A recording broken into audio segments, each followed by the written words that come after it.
Hey, what's happening? Barnaby here, talking about gluten intolerance around the dinner table. I'm talking about the foods you can and can't serve when it comes time to sit down with the family at 6 o'clock. Joining us is Jessica Butcher, registered dietitian. So it would seem that gluten intolerance spans all the meals, but man, come dinner time, especially for the meat and potatoes crowd, you got yourself into a situation here. Well, actually, those two foods that you mentioned, meat and potatoes, those are safe options, but it's what you add to that meal that's where it gets tricky, especially if you're trying to have a meal with pasta or, even some of your rice mixes out there. Some of those things are going to contain gluten in them. Well, what's interesting is I always think of gluten as being bread, but you mentioned rice, you mentioned pasta. I mean, you really have to kind of drill down on this to understand truly what contains gluten and what doesn't. That's true. And then, when we're right here in the aisle with lots of different rice mixes, pastas, we have our couscous, lots of different versions here. And rice in itself, now that's a grain that is gluten-free. But where it gets tricky is a lot of us like to just buy these boxes of, prepared rice. They come with all those nice flavorings for us, they're ready to go.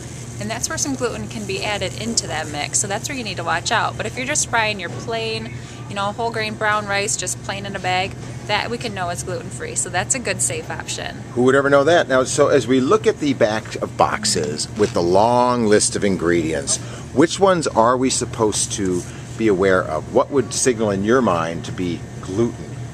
Gluten, well, right away we know wheat, rye, and barley. Those are the grains we want to watch out for.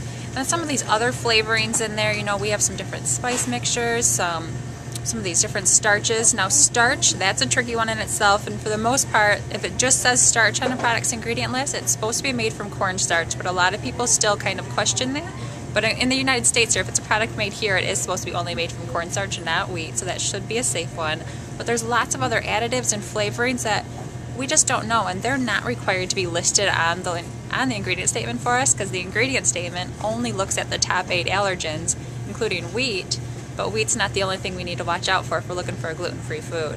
Okay, so if you suspect that you're queasy following a meal, you might want to consider the fact that you are gluten intolerant. And let's talk about how bad you have to feel, where you're going to feel bad to maybe have a suspicion that you are gluten intolerant. Now, if you have even just the plain gluten intolerance, you're going to notice a lot of GI upset. You're going to have your abdominal pain, gas, bloating, just kind of some not great feelings going on. But at the same time, if that continues on and you end up going to see your doctor, then you're going to find out and get those blood tests, and you're going to find out if you are truly diagnosed with celiac disease, and that's where the greater complications come in. All right, I'm going to blow your mind right here. It can take up to 12 years to correctly diagnose whether or not you have celiac disease. So it is an extended journey, one you have to be really diligent about. But you know what? A lot of people probably think, hey, if I go organic, if I'm just that way, I'm going to have no problem with gluten intolerance because it's from the earth, I'm meant to handle it. True or false?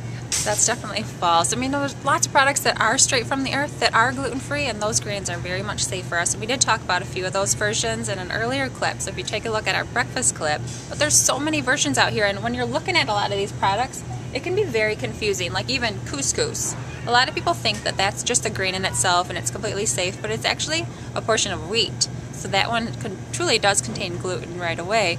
And then if you're looking at another product like buckwheat, sounds like that one would contain wheat, so it would contain gluten, but in fact it's actually gluten-free. So it's very tricky. You really do need to meet with a dietitian and kind of talk through the different foods and grains out there to find out which ones are gluten-free and which ones are not. So it's a very confusing process when you're starting out, but it does get easier. Well, I tell you what, it all starts with a baby step, and you've taken it right here at hellolife.net, because we're all about matching your commitment to a healthy lifestyle. Check back for more gluten-free information in extended segments.